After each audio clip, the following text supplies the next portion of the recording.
नमस्कार, मैं अंजलि मिश्रा। स्वागत है आपका द न्यूज में। आपको बता दें कि नए संसद भवन के उद्घाटन का बॉयकॉट यानी बहिष्कार कर रही है कई सारी विपक्षी पार्टियां और इसे लेकर लगातार बयानबाजी भी की जा रही है। और इसी के तरफ आपको बता दें कि अब इस पर बीजेपी के कई बड़े और वरिष्ठ नेताओं की प्रतिक्रिया देखने के लिए मिली है, चाहे वो योगी आदित्यनाथ हो, जेपी नड्डा हो, या फिर अगर आप देखेंगे कि महाराष्ट्र के उप मुख्यमंत्री देवेंद्र फडणवीस हो। सभी ने विपक्ष द्वारा 19 विपक्षी दल द्वारा जिन्होंने इस जो है नए संसद भवन के उद्घाटन समारोह का बहिष्कार करने का फैसला लिया है, इस पर अपनी प्रतिक्रिया देते हुए नजर आए। तो वही आम आदमी पार्टी के नेता संजय सिंह ने एक बार फिर नए संसद भवन के उद्घाटन को लेकर बयानबाजी की। क्या कुछ है पूरा माजरा, विस्तार से समझिए। सबसे पहले बात करेंगे कि बीजेपी नेताओं की तरफ से क्या कुछ रिएक्शन जो है ऑपोजिशन द्वारा नए संसद भवन के उद्घाटन समारोह के बहिष्कार को लेकर आ रहा है। तो सबसे पहले बात करेंगे उत्तर प्रदेश के मुख्यमंत्री योगी आदित्यनाथ की। योगी आदित्यनाथ ने इस पूरे मामले पर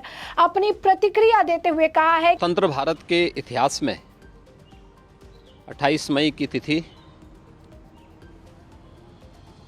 एक गौरवशाली अतिथि के रूप में दर्ज होने जा रही है,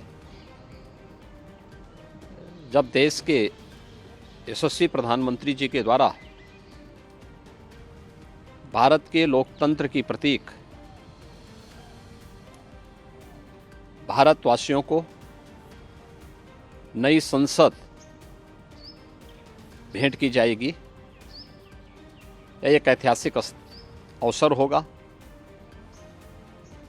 इस ऐतिहासिक अवसर को गरिमामय और गौरवशाली बनाने की बजाय कांग्रेस समेत विपक्षी दलों के द्वारा जिस प्रकार की बयानबाजी हो रही है वो अत्यंत ही दुखद और गैर जिम्मेदाराना है। लोकतंत्र को कमजोर करने वाला है और भारत के लोकतंत्र जिस पर पूरा भारत गौरव की अनुभूति कर रहा है, पूरी दुनिया जिस पर गौरव की अनुभूति करता है, जो न केवल दुनिया का सबसे बड़ा लोकतंत्र है बल्कि भारत लोकतंत्र की जननी के रूप में भी दुनिया के अंदर प्रधानमंत्री जी ने उसको एक नई पहचान दी है।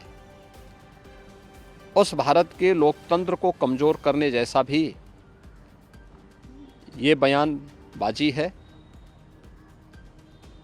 ऐसा नहीं कि इस प्रकार के गौरवशाली क्षण को जो आज विपक्ष के बयानों से विवादित करने का कुत्सित प्रयास हो रहा है, मुझे लगता है कि यह देश इस प्रकार की बातों को किसी भी स्थिति में स्वीकार नहीं करेगा। ऐसा नहीं है कि पहली बार प्रधानमंत्री इस प्रकार के उद्घाटन के साक्षी बन रहे। इससे पहले संसद उपभवन का उद्घाटन तत्कालीन प्रधानमंत्री इंदिरा गांधी द्वारा भी किया जा चुका है। संसद पुस्तकालय का शिलान्यास पूर्व प्रधानमंत्री राजीव गांधी द्वारा भी जो है किया गया है। ऐसा कोई उदाहरण, जैसे कई सारे जो है उदाहरण है, हम अपील करेंगे कि सभी दलों को इस पल का साक्षी बनना चाहिए। तो आप देखिए किस तरीके से उत्तर प्रदेश के मुख्यमंत्री योगी आदित्यनाथ ने विपक्ष को कहा है कि इस पल का साक्षी भी बनना चाहिए। और जिस तरीके की बयानबाजी की जा रही है वो अशोभनीय है और बहुत गैर जिम्मेदाराना है, लोकतंत्र के लिए भी जो है कमजोर करने वाला है। साथ ही साथ उन्होंने ये भी कहा है कि ये एक ऐतिहासिक जो है पल है, ये ऐतिहासिक मूवमेंट है। वहीं उन्होंने आपको बता दें कि जो है पुरानी बातें भी याद दिलाई है कि किस तरीके से जब कांग्रेस शासनकाल में भी कई सारे नेता थे, बड़े नेता थे, प्रधानमंत्री थे, जिन्होंने जो है संसद से जुड़े कार्यों का जो है उद्घाटन किया है। यही नहीं, आपको बता दें कि जो है महाराष्ट्र के उप मुख्यमंत्री और बीजेपी के नेता देवेंद्र फडणवीस ने भी इस पर अपनी प्रतिक्रिया दी और उन्होंने कहा, देखिए, कांग्रेस और उनके साथ जो पार्टियां बहिष्कार कर रही है उनका लोकतंत्र पर विश्वास नहीं है। ये केवल संसद भवन नहीं है, 140 करोड़ जनता की आस्था का ये मंदिर है और नए भारत की ताकत का ये एक प्रतीक है कि 3 या 4 साल में इतना बड़ा संसद भवन भारत बना सकता है, इसको देखकर पूरी दुनिया अचंभित है। लेकिन इन नेताओं का दोगलापन देखिए। ये कहते हैं कि राष्ट्रपति जी ने उद्घाटन करना चाहिए और इसलिए बहिष्कार कर रहे हैं। तो इंदिरा जी ने संसद की एनेक्स बिल्डिंग का उद्घाटन किया, तब ये बात क्यों नहीं आई? महाराष्ट्र के विधान भवन का उद्घाटन इंदिरा जी ने किया, तब ये बात क्यों नहीं आई? राजीव जी ने संसद की लाइब्रेरी का उद्घाटन किया, उस समय ये बात क्यों नहीं आई? तमिलनाडु के विधानसभा के उद्घाटन में सोनिया जी थी, उस समय ये बात क्यों नहीं आई? नीतीश कुमार जी ने बिहार के विधान भवन का जो सेंट्रल हॉल है उसका उद्घाटन किया, तब राज्यपाल जी को क्यों नहीं बुलाया गया? मणिपुर के इम्फाल में मनमोहन सिंह जी और सोनिया जी ने विधान भवन का उद्घाटन किया, तब तो फिर राज्यपाल जी को बुलाना चाहिए था, राज्यपाल जी को नहीं बुलाया गया। असम की विधानसभा का उद्घाटन कांग्रेस के तरुण गोगोई जी ने किया, राज्यपाल जी को न्योता नहीं दिया गया। आंध्र के मुख्यमंत्री ने 2018 में विधान भवन का उद्घाटन किया, राज्यपाल को नहीं बुलाया गया। 2014 में झारखंड के मुख्यमंत्री हेमंत सोरेन ने वहां के विधान भवन का उद्घाटन किया, राज्यपाल जी को न्योता भी नहीं दिया। सोनिया जी ने छत्तीसगढ़ की विधानसभा का शिलान्यास किया, उस समय सोनिया जी तो मात्र संसद सदस्य थी, किसी पद पर नहीं थी, फिर तब बहिष्कार क्यों नहीं हुआ? तब राज्यपाल जी की याद क्यों नहीं आई? पश्चिम बंगाल में ममता बनर्जी जी ने जो उनकी गोल्डन जुबली बिल्डिंग है उसका उद्घाटन किया, उस समय इस बात की याद क्यों नहीं आई? दिल्ली में मुख्यमंत्री अरविंद केजरीवाल जी ने विधानसभा रिसर्च सेंटर का उद्घाटन किया, उपराज्यपाल को तो निमंत्रित भी नहीं किया। तेलंगाना में विधान भवन का उद्घाटन हुआ, मुख्यमंत्री केसीआर ने किया, उस समय राज्यपाल जी को न्योता नहीं दिया। तो जब ये करेंगे तो लोकतांत्रिक और प्रधानमंत्री मोदी जी जब नए संसद भवन का उद्घाटन करते हैं और जन जन की आस्था का प्रतीक इस प्रकार का संसद भवन जिसको देखकर पूरी दुनिया अचंभित है, ऐसे समय बहिष्कार की बात करना दोगलापन है, ये लोकतंत्र विरोधी है।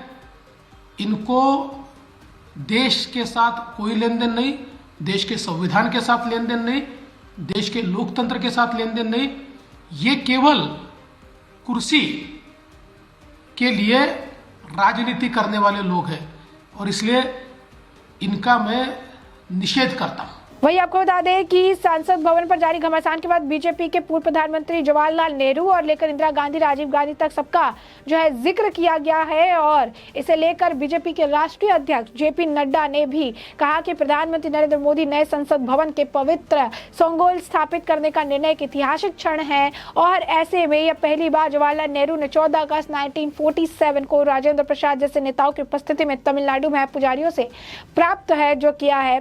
उन्होंने कहा कि भारत की आजादी का पूर्ण संध्या की इस घटना को याद करने के लिए आजादी का अमृत महोत्सव बेहतर कोई अवसर है ही नहीं और नई संसद की तुलना में संगोल के लिए कोई बेहतर जगह है ही नहीं।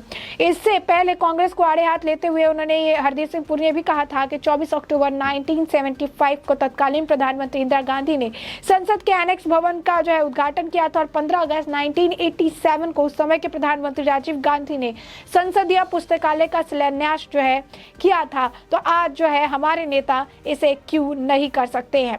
तो स्पष्ट तौर पर अगर आप देखेंगे तो ये जो है बातें सामने आ रही है। वहीं आपको बता दें कि गुजरात के मुख्यमंत्री भूपेंद्र पटेल ने भी इस पर जो है अपनी प्रतिक्रिया दी है। उन्होंने कहा है कि नई संसद भवन का जो इनॉग्रेशन हो रहा है, जो उद्घाटन किया जा रहा है प्रधानमंत्री नरेंद्र मोदी द्वारा, ये हमारे लिए गर्व का क्षण है और हम जो है इस तरीके की कोई भी फैसले जो 19 पार्टियों विपक्षी पार्टियों द्वारा इसे एक तरह से बहिष्कार करने का फैसला है, हम उसे कंडेम करते हैं और जो है ये डिसीजन जो है ये लोकतंत्र के जो वैल्यू वैल्यूज है, जो कंट्रीज के जो वैल्यूज है उसके ऊपर भी एक अटैक है।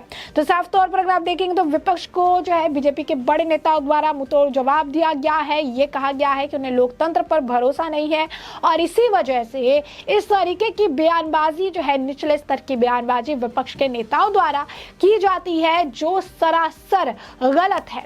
तो स्पष्ट तौर पर अगर आप देखेंगे तो ये प्रतिक्रियाएं जो है देखने के लिए मिल रही है, जहां पर कहा जा रहा है कि विपक्ष चाहे तो इसका जो है बहिष्कार कर सकती है, लेकिन एक ऐसा पल है, ऐतिहासिक पल है, इसका साक्षी विपक्ष को भी बनना चाहिए। वही आपको बता दें कि जिस तरीके से सीबीआई और ईडी के जो एक्शन देखने के लिए मिल रहा है विपक्ष के भी नेताओं के ऊपर, अब संजय सिंह के करीबियों पर जो ईडी की कार्रवाई हुई, इसके बाद से लगातार वो बयानबाजी कर रही हैं। अब नए संसद के उद्घाटन पर भी संजय सिंह का बयान सामने आया है, जिसमें उन्होंने ये कहा है कि बीजेपी की मानसिकता हमेशा से दलित और आदिवासियों के खिलाफ रही है। मोदी जी ने 2 राष्ट्रपतियों का अपमान किया है, शिलान्यास में और उद्घाटन में नहीं बुलाया महामहिम को। तो हमने आपको बताया कि ये नेता जो आज बयानबाजी कर रहे हैं, पूर्व में इनके ही पार्टी के अलग अलग नेताओं द्वारा राष्ट्रपति के लिए कैसे शब्दों का इस्तेमाल किया जा रहा है। अब इसी को कोट करते हुए अरविंद केजरीवाल ने लिखा है, प्रधानमंत्री जी ने नई संसद का उद्घाटन आखिर राष्ट्रपति जी के हाथों क्यों नहीं करवाया। तो ये जो है अभी भी सवाल दाग रहे हैं नई संसद भवन के उद्घाटन को लेकर। इनमें काफी ज्यादा खलबली मची हुई है, इन्हें काफी तकलीफ है कि क्यों नहीं जो है करवाया जा रहा है, सारी चीजें जो है कही जा रही है।